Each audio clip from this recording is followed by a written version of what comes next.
একসময় স্বপ্ন দেখতেন সেনাবাহিনীতে যোগ দিয়ে দেশের জন্য কিছু করবেন।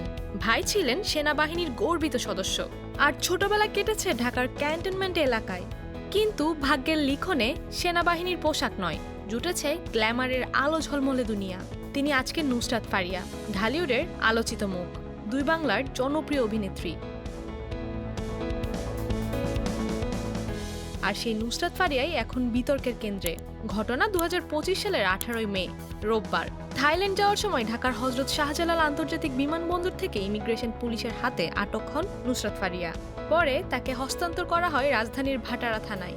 নুসরাত ফারিয়ার ক্যারিয়ার শুরু হয় আরজে হিসেবে, জনপ্রিয়তা পান উপস্থাপনায়। এনটিভি, আরটিভি, রেডিও ফুর্তি সহ একাধিক মাধ্যমে উপস্থাপনায় দক্ষতা দেখিয়ে হয়ে উঠেছিলেন টেলিভিশনের পরিচিত মুখ। এরপর বড় পর্দায় তার আত্মপ্রকাশ ঘটে 2015 সালে যৌথ প্রযোজনার সিনেমা আশিকি দিয়ে। এরপর আর পেছনে তাকাতে হয়নি। হিরো 420, বাদশা দ্য ডন, প্রেমী ও প্রেমী, অপারেশন সুন্দরবন, বিবাহ অভিযান, একের পর এক সিনেমা তাকে নিয়ে গেছে জনপ্রিয়তার শিখরে। অভিনেত্রী ছাড়া তিনি গায়িকা ও মডেল হিসেবে নিজেকে প্রমাণ করেছেন, হয়েছেন মাল্টি ডাইমেনশনাল সেলিব্রিটি। 2023 সালের 13 অক্টোবর মুক্তি পায় মুজিব, একটি জাতির রূপকার। ভারতের প্রখ্যাত পরিচালক শ্যাম বেনেগালের পরিচালনায় এই সিনেমা ঘিরে ছিল ব্যাপক আলোচনা।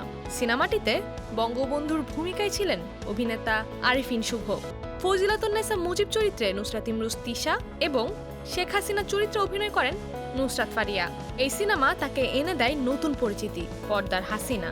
কিন্তু সেই পরিচিতি আজ যেন বাস্তবেও এসে দাঁড়িয়েছে এক বিতর্কের মুখে। পুলিশ জানিয়েছে ঢাকার ভাটারা থানায় ফারিয়ার বিরুদ্ধে একটি মামলা হয়েছে, যা দায়ের করা হয়েছিল 2024 সালের বৈষম্য বিরোধী ছাত্র আন্দোলনের সময়।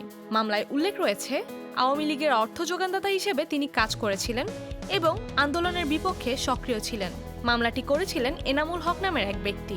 ডিবি কার্যালয়ে প্রাথমিক জিজ্ঞাসাবাদে তিনি জানিয়েছিলেন চিকিৎসার জন্য আগে থেকেই থাইল্যান্ডে অ্যাপয়েন্টমেন্ট নেওয়া ছিল। এক সময়ের পর্দার তারকা শেখ হাসিনার চরিত্রে অভিনয় করে আলোচিত হওয়া নায়িকা এখন নিজেই সেই নেত্রীর ছায়ায় যেন বন্দী হয়ে পড়েছেন। আইনি প্রক্রিয়া শেষে প্রমাণ করা হবে তিনি সত্যি চিকিৎসার উদ্দেশ্যেই দেশ ছাড়ছিলেন নাকি পালানোর পরিকল্পনায় ছিলেন।